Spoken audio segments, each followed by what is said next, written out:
Hello, and welcome to the Illinois Drifter Podcast. I'm your host, Justin Kahn. Last week on February 6th, it was a Friday, I saw J.J. Grey and Mofro at the Castle Theater in Bloomington. It was a really memorable, great show. I've seen them twice now, and this was the better one of the two. Both were really good, but this one really was a really crackling show. Honestly, I expected it to be a top 10 show of my year at the end of the year. This was the second time, like I said, seeing them. The last time I went alone, this time I had company. No reason to waste any time. Let's go ahead and bring them in.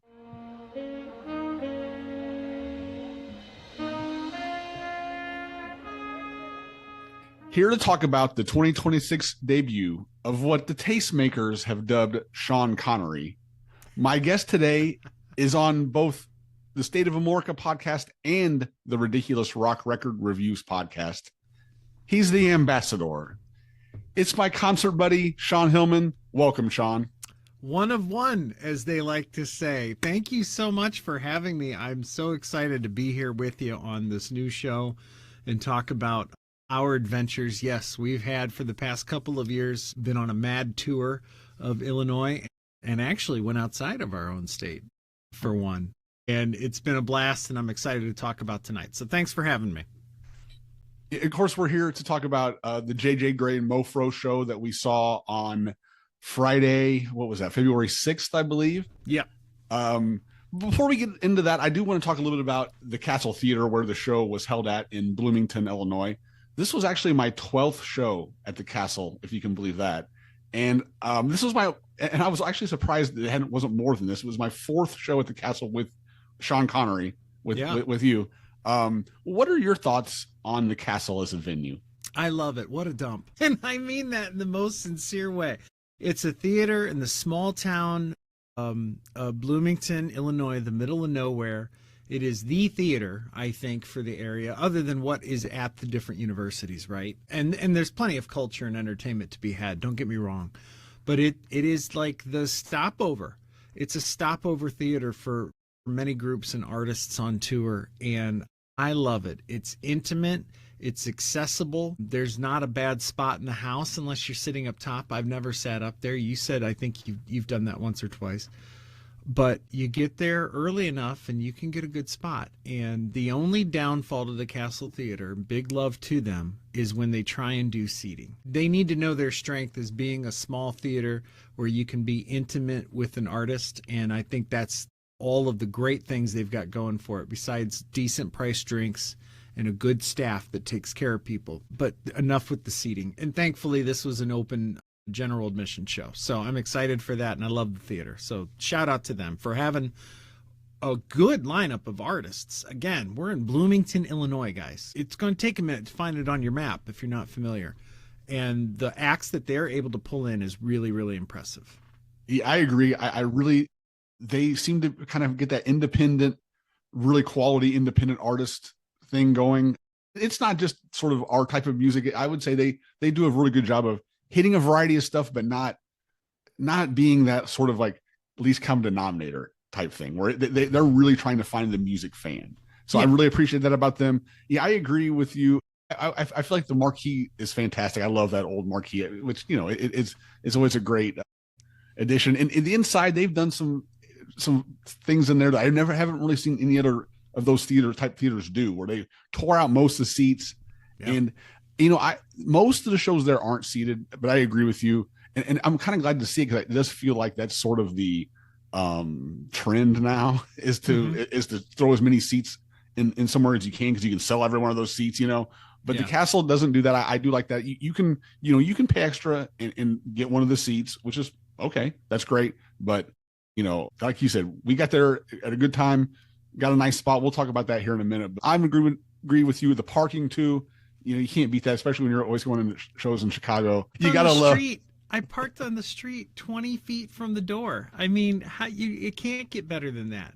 I don't want to talk it up too much. We're going to spoil it, and then everybody's going to want to go. But it was, to your point, though, I mean, this show, if it wasn't sold out, it was almost sold out. It was a packed house, and that is just so great to see for this artist that, you know, you might not be hearing on the radio all the time, but definitely has a following, and so glad to see see a show at this theater again. My fourth one here, all with you, I think. Maybe one. I believe you saw, I think you told me you saw a movie, possibly a movie showing or some sort of, or what was it? It was just, I don't remember now. I thought you told me about. Yeah, I might have been to one without you, but it wasn't the same, if that's any consolation. Not tons of restaurants nearby, but we did find a good Rosie's Pub. Shawn, nice job on that find. That was a good one. Poblano Burritos post show is a great place if you're hungry. We didn't do that on this night, but I've done it many times, and I'm sure that's in our future. And I think there's an area that I would like to explore a little more, to be honest with you, just that general vicinity around the castle. I've been to a couple other bars after the show in that area that were to blow you away, but there's some spots. The nice thing about Bloomington Normal being a college area is that, if you want to venture out a little bit and go towards campus, there's plenty of haunts to eat at as well. And I think we did like Maggie Miley's one time before a show in Uptown Normal. So shout out to the general area, because the food and restaurant business is hopping over there. We're excited for that. All right. So as far as JJ Grey goes, tell me a little bit. We talked a little bit about this that night, but go ahead and share with everyone how you first came to JJ Grey and Mofro. I've heard of JJ Grey and Mofro, and I've heard about it through our collective of mutual friends who most of them are pretty turned on to him, including yourself. And I was like, okay, I'll give this a shot. I don't really like to make time for a lot of new things, and yet I find myself exploring new things all the time. And here I am again in 2026. So yay me, trying new stuff. So I got into it big time about 10 hours before the show, listening to it on the way down, on the drive down, just to kind of get a little bit of familiarity. I didn't want to ruin it too much. I wanted the show experience to be new, to be something I hadn't experienced. I've seen, as an example, at the castle, I've seen Melanie McLaren there.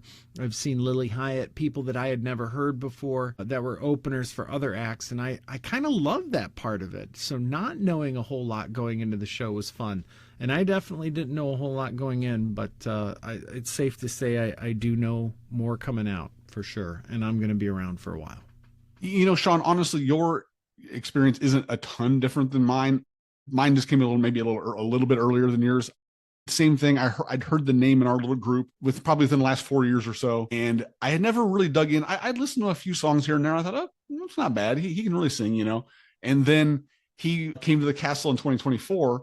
And so before that show, I thought, okay, this seems like a really great opportunity to see a great actor here, at the castle. So I got to take it and dug into his music. And I found that I really enjoyed it. I thought he's got a really rich catalog of stuff. Not everything. I mean, I'm not saying, and I wouldn't say like he has one album that I'm like, this is the smash album. This is the one you should listen to. But every album I feel like has some good stuff on it. Honestly, I think the new one, Olusty, I believe is the name of that album, might be the most consistently good one for me. But I hadn't really listened to it, but I dug in at that time, liked him a lot. And and then that album was coming out about that time too, Olusty was. So that was kind of cool to see him as that album was coming out. And so I liked a lot of what I heard. And so, the show starts, no opener, which, I like it. I like an opener, but that's okay. In this case, I wasn't too upset about it just because the show ended up being, we'll get to that. But he opened with the song Loch Lusa, which honestly is probably my favorite JJ Grey song. I love that song. It's kind of about the place you can go to get away from everything, kind of the place that's locked away from all the bullshit, And he mentioned that someone maybe in the pre-show or the VIP or whatever had mentioned that their Loch Lusa was Weldon Springs, which is a really beautiful state park about 20 minutes south of Bloomington, near Clinton. I've been there several times. Honestly, I haven't been there in a while, and this actually inspired me. When it gets warm out, I'm going to definitely hit Weldon Springs again. Love that place. But, for me, my getaway from it all place is a live show. So, for me, I think the castle might be my Loch Lusa. And that's kind of went through my mind at the time. And it kind of hit me in a nice little emotional spot at that time. But Shawn, I wanted to know, what's your Loch Lusa? Oh, boy, what is my Loch Lusa? I would say a live show, honestly, especially when a favorite band of mine plays a favorite song of mine. That's probably it. I leave my body and all of the things that weigh me down psychologically because I'm able to just release and enjoy myself. So I would say a live show, short of being able to think of anything else. And it's funny that you talk about this. So do you remember the lady that was next to me that was like a big fan? She said, "Are you from the Facebook group?" I was like, "No, I'm on it now, by the way." But she's like, "You're about to go to church." I'm like, I don't know anything about this guy, so I'm ready. And I thought, okay, you're about to go to church that might be. I was feeling a little cynical about that. He comes out, they play, and I'll be damned if 60 seconds in, I don't feel like I got a rosary in my hand and I'm about to go to confessional. Like, it was a great opener and a great introduction to the band for somebody like me. I was hooked in and would be for the next 2 hours and 20 some minutes. So good start. Well, let's set the scene a little bit. It's a really full band. I mean, we have a lot of pieces in this band. If you kind of go left from right, you have a full horn section. I think that all three of your sax, trumpet. I don't even know. I couldn't even tell you all the horn. We had trumpet. We had a flute come out once in a while. There was a trombone every so often. The keyboard player played a trombone, I believe. Yeah. So yeah. So, and then, of course we had, a bass player, a guitar player, in addition to JJ plays guitar some. And then you had a keyboard player who's kind of a multi-instrumentalist. You had a drummer, and then you had a percussion player that honestly, I don't know that I've seen too many percussion players working it.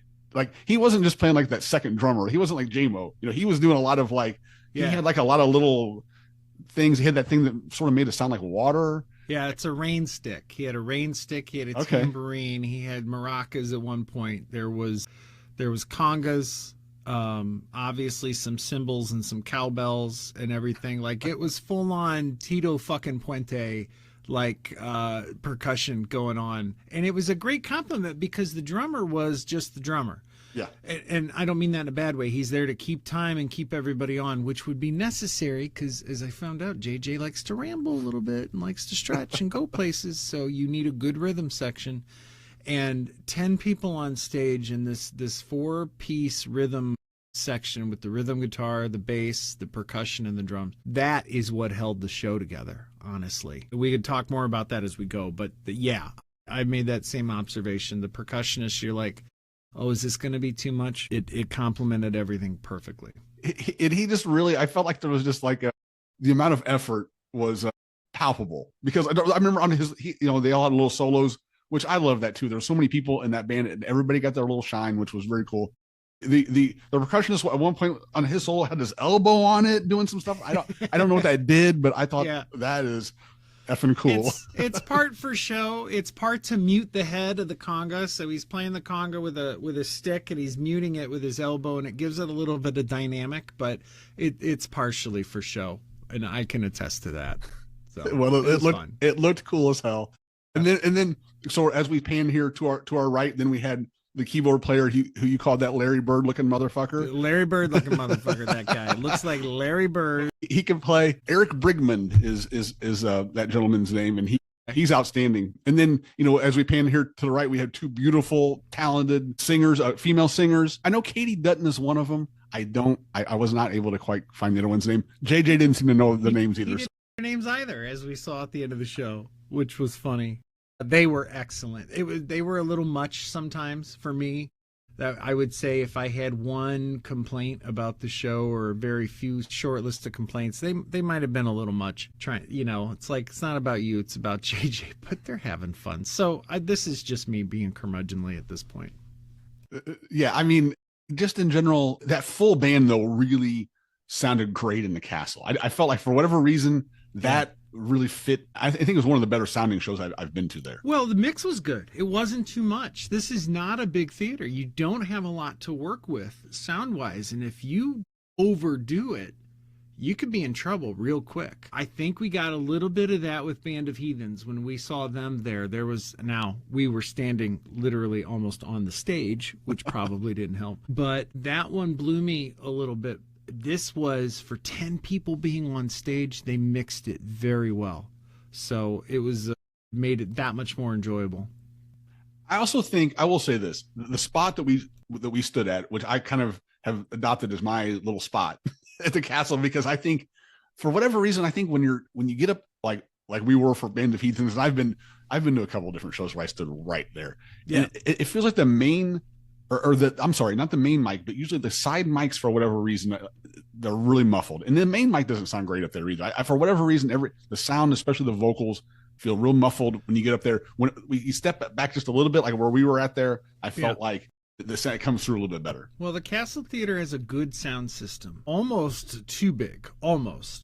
And what that creates is that when you're right down at downstage, the speakers are above and behind you, facing out to the rest of the theater. And so you're getting a better feel for what the band hears on stage through their wedge monitors if they have them. But a lot of times bands like what we saw on last week are using in-ear monitors. So, you know, they're not hearing. So there is such a thing as too close sometimes to the stage. And I'm so glad we were standing where we were, about what I would say 15 feet back from the stage itself and from JJ.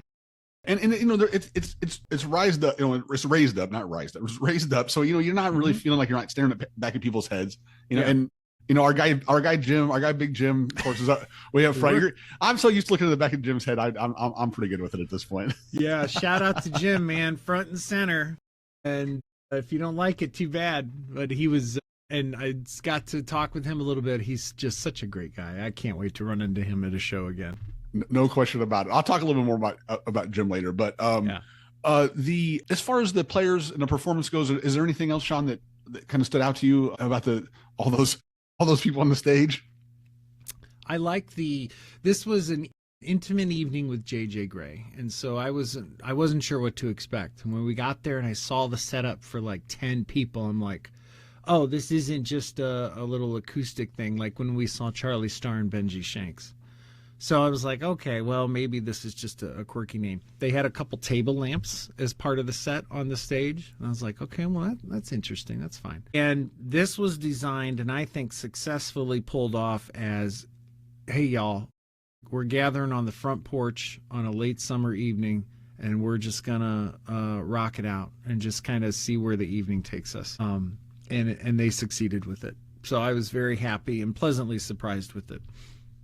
I was worried about that intimate evening advertisement a little bit as well, to be honest with you, because, you know, I thought that sounded like, you know, he was going to be him and maybe like another 2 or 3 people sitting around the acoustics, maybe a backup singer. That's and I thought, man, after seeing that full band, you know, the previous time, I'm like, I want that, you know? And so when I saw so it really, honestly, it wasn't that much different of a presentation than that previous show. But I think maybe on that one, he started kind of getting that vibe, like, okay, this is what this is, and then leaned into it even more for this one. I kind of feel like it's almost the evolution of what his live show has become, which that's awesome to me.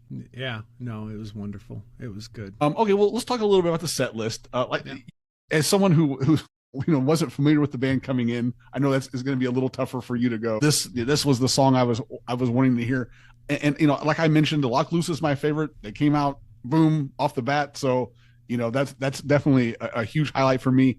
And also, I mean, anytime that you hear Brighter Days, to me is a great day. And I liked how he talked about, you know, sort of what the song, how he wrote it, what it meant, how it would be cool to. He thinks that songs should almost have their own writing credit sometimes. Like he felt bad for putting his name on it, which cracked me up. It'd be funny, Brighter Days by Brighter Days.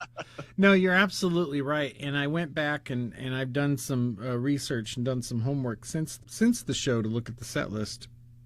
And half of it's from those first 2 albums, which had to be a great crowd pleaser for the folks that have been there from the beginning. And obviously Lock Loose and That Boy, which was in the 3 slot, and Fireflies in the 5 slot, are all from that.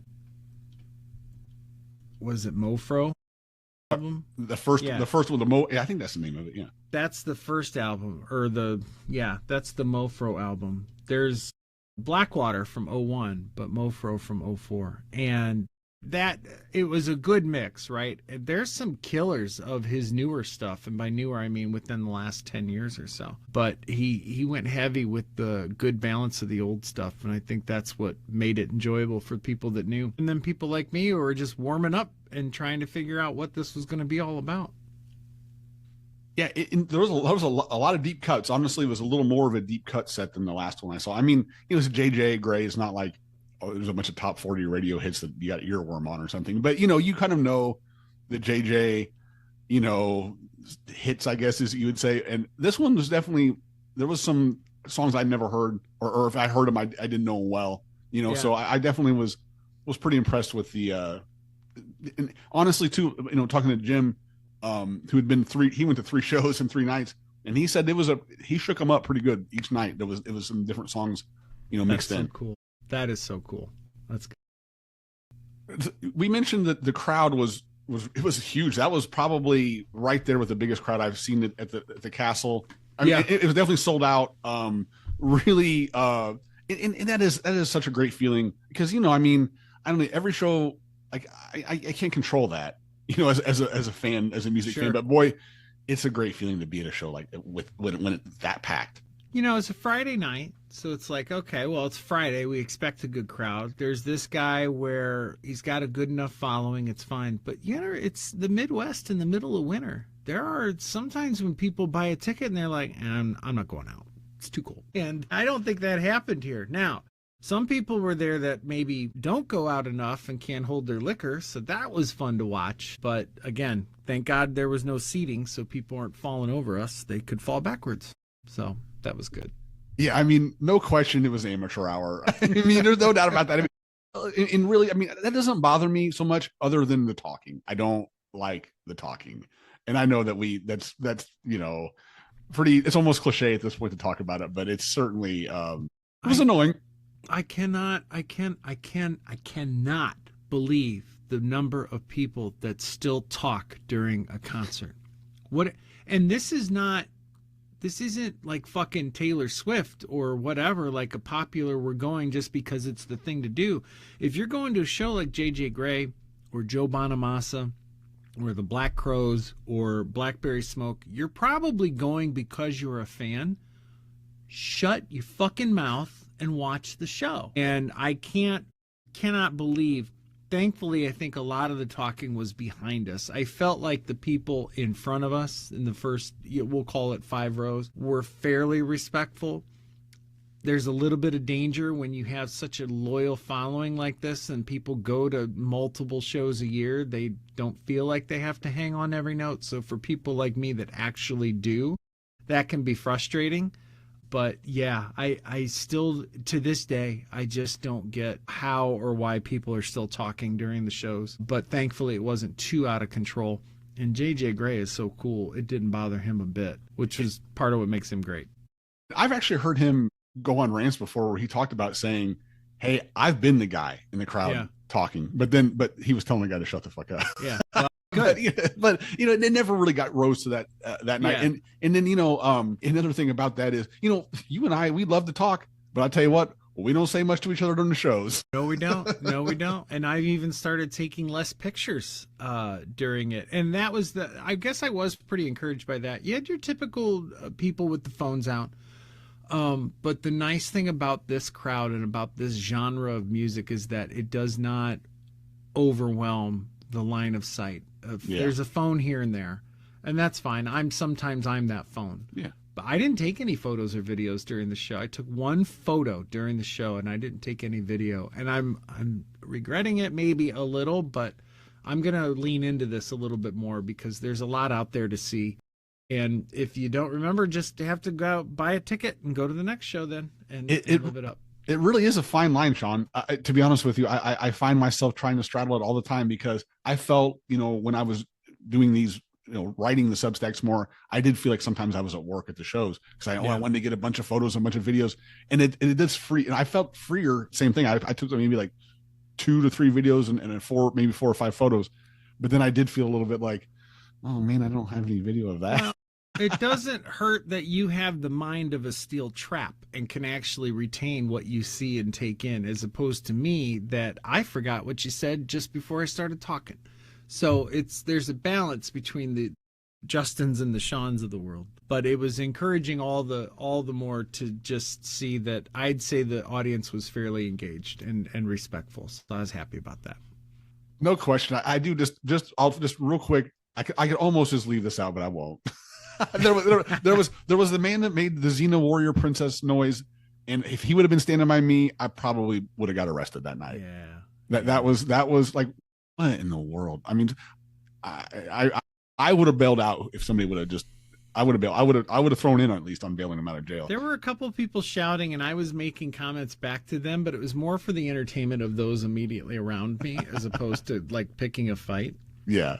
So yeah, and then it's funny. And then there was the gentleman behind us who he went down to the ground, got back up, and then went down again. Both times I saw him, he had the biggest smile on his face in the world, but he left the mess on that carpet. He got sick, and then they had to call the ambulance, and that worried JJ a little bit. He was like, I was like, no, this guy, the smile on his face told me everything. He's fine. I think he got a little overserved. And He was gonna feel it the next day, but not that night. It was funny. JJ's like, is everybody okay? We're like, we're all fine. That guy is not. But he's gone now. I could tell. It wasn't like, because that is, I mean, I've seen people fall out, and it did scare me, at shows, but this wasn't that one, so yeah.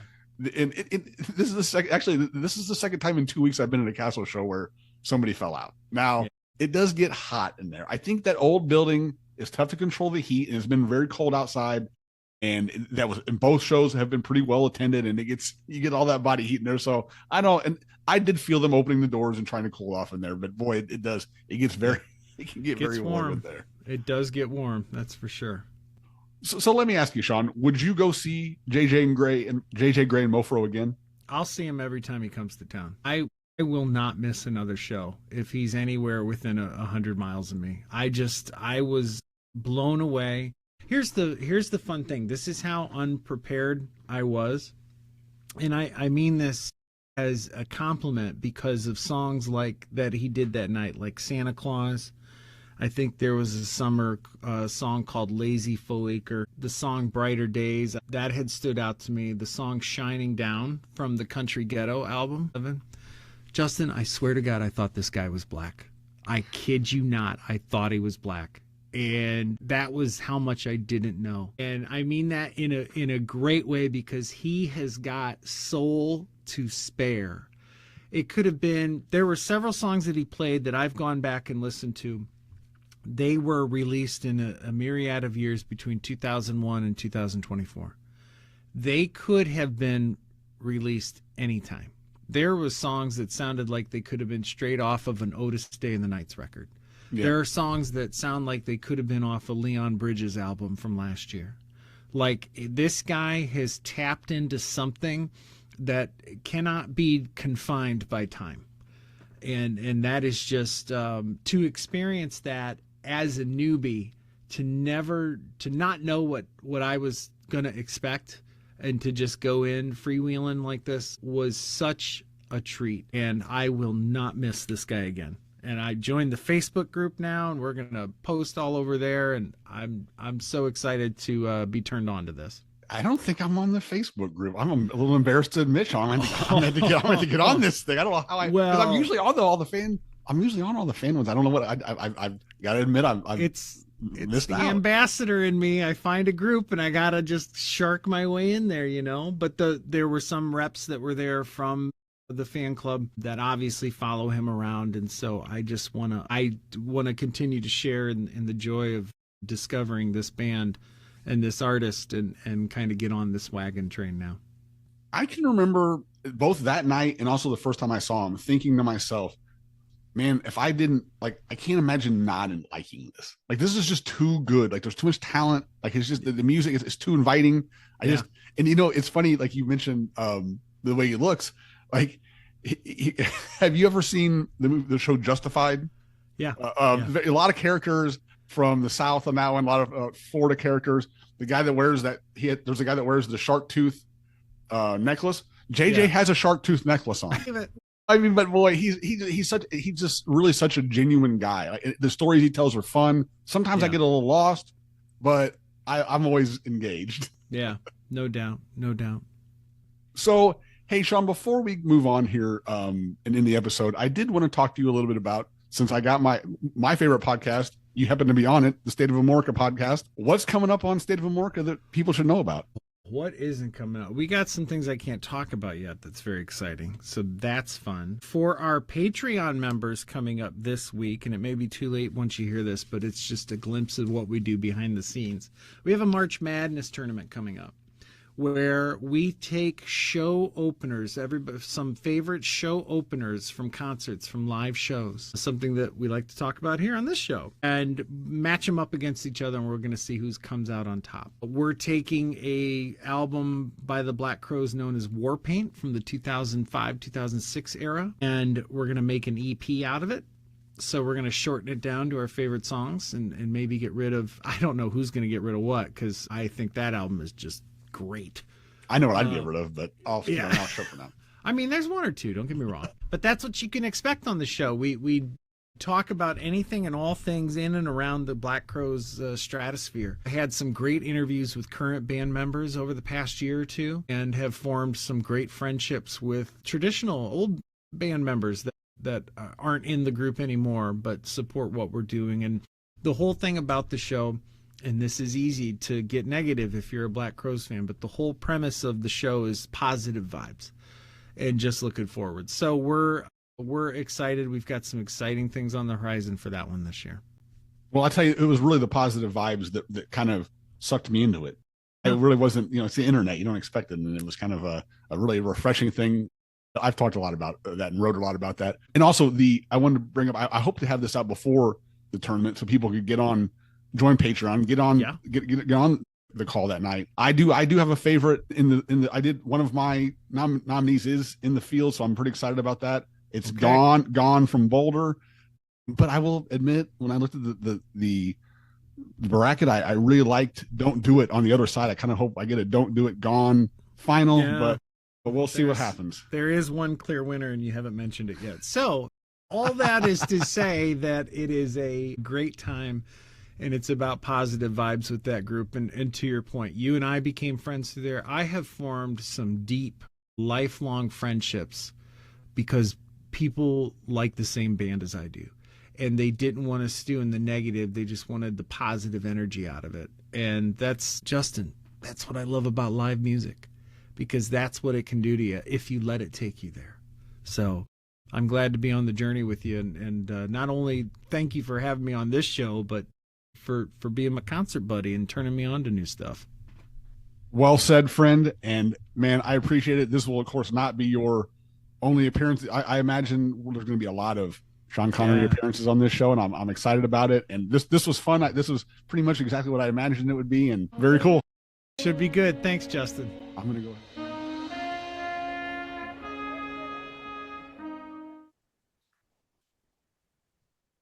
We talked during the interview with Shawn about Big Jim. Big Jim Reiners is a guy who I met last, or maybe a couple years now ago, at a show.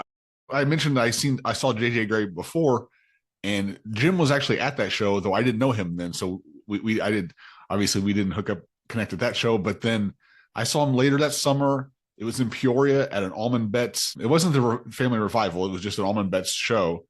And we were both down right at the front of the stage. There wasn't many people. It was a good crowd at the show, but down there at the stage, it was me, Big Jim, and our friend Ann. I met both Ann and Big Jim that night. And Jim kind of introduced himself to me as a Neil Young impersonator, jokingly, but he does look quite a bit like Neil, though a little taller and younger. Jim, though, we became Facebook friends, and I've noticed I would see Jim. He's an incredible concert goer, probably the most prolific concert goer in my circles. He went to 100 shows 2 years ago, didn't quite make 100 last year, but got pretty darn close. And I know he's on a good run this year. I think we mentioned it. He went to 3 JJ Gray shows in a row. Told me each show is a little bit different. Definitely want to have Big Jim on the show sometime. I think he'd be a great guest just because my little things I have on my wall here, he has more memorabilia than most people for sure. So anyway, I met him in Peoria, saw him again. I think over last spring, I saw him at a Little Feat show in Davenport, Iowa, and then saw him again last night at the Castle. And honestly, I thanked him, but I want to thank him formally on the show. Jim gifted me a poster from 2 years ago, the tour during the meet and greet. He got a signed poster. Well, he went I think the 5 meet and greets, he has a bunch of posters and was kind enough to gift me one.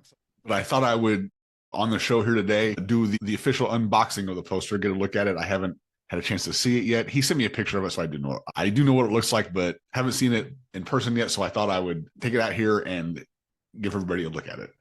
So let's take a look. See here. Jim, of course, had his own poster tube. I have probably 5 or 6 of them sitting in here. So that's one of those things you kind of collect when you do a lot of concert postering. All right, here it is. Really cool poster. Has all the dates on it from the tour, from the 2024 tour, including the Bloomington date. It is signed and really cool looking, good colors. It's going to look good on the wall. So again, thanks, Big Jim. And what a fun show. Hopefully we'll be seeing them again soon and talking about them on the show again very soon. Thank you for listening to the Illinois Drifter podcast. For more, visit illinoisdrifter.substack.com.